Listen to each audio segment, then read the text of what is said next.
Hello, hello.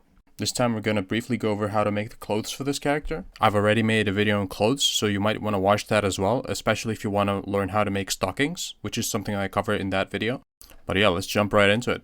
So I've skipped over how to make the underwear because this is an NSFW model and unfortunately I can't show you what's underneath on YouTube. But in principle, the process is exactly the same as for the shirt and for the pants. So the clothes for this character are skin tight, as are a lot of clothes to be honest. And so in that case, the way we approach it is that we use the body as a guide and we polymodel the clothes. My recommendation is to keep the topology as clean as possible and use textures and normal maps to fake the detail.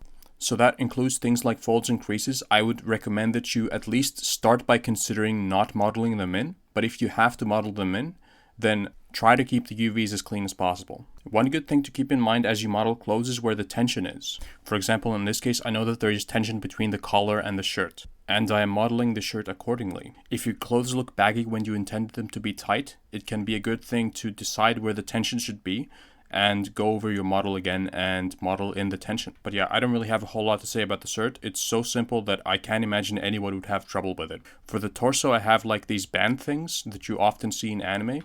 I decided to model them in as 3D objects, but I could have also just made a sheet basically and faked it with textures.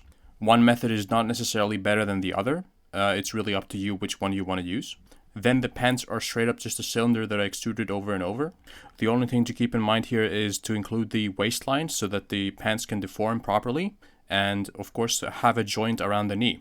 Other than that, I would say the process is super straightforward. I also decided to make some shoes for this character. I hadn't really thought about what shoes this character wears, but it was pretty much between heels and sneakers. In the end, I went for sneakers because I feel like this is the kind of person that likes comfortable wear more than looking good, basically. You know, I haven't really talked about this yet, but it's really important to know who your character is when you're designing their clothes. The clothes should be an extension of your character. This is not really a video about that. I don't really know much about design, to be honest, but I just wanted to mention it. So shoes are slightly more complicated than what we modeled so far.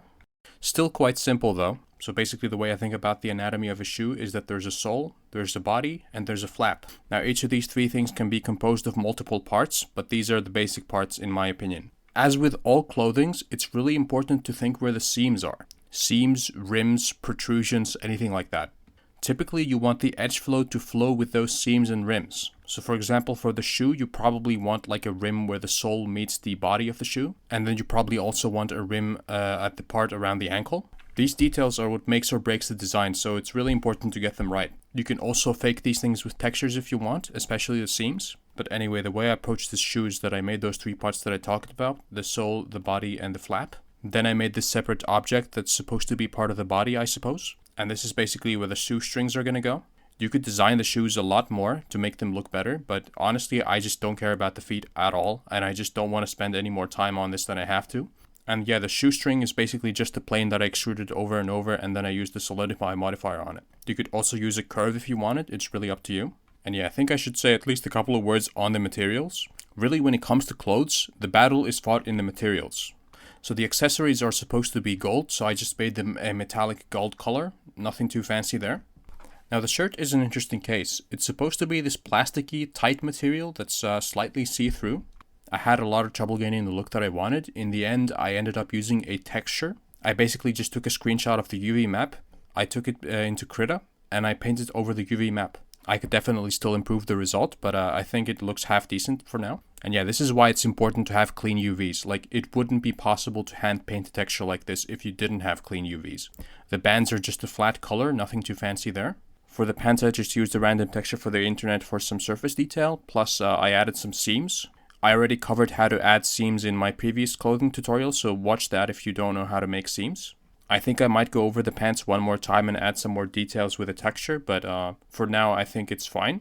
And then for the shoes again, I didn't really do much. I just added like a wave texture to the sole, and the rest is basically just a flat color. Once again, I have like the opposite of a feet fetish, so I really don't care about feet. And yeah, with that, this character is just about done. The only thing left to really do is to texture paint the skin.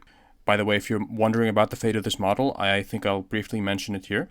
So I made a community post about it, but basically the original plan was to have like this model be made available for cheap on my Subscribestar. Unfortunately, the TOS of Subscribestar did not end up being a good match for me, so I won't be making a Subscribestar at this time. So right now this model is kind of like in limbo. I don't really know how to distribute it to my fans. Currently I think I might just put it up on Gumroad. So if you want to use this model, there may yet be hope for you. But yeah, if I do decide to do that, or whatever I decide to do, I'll probably make another community post about it when the model is completely ready.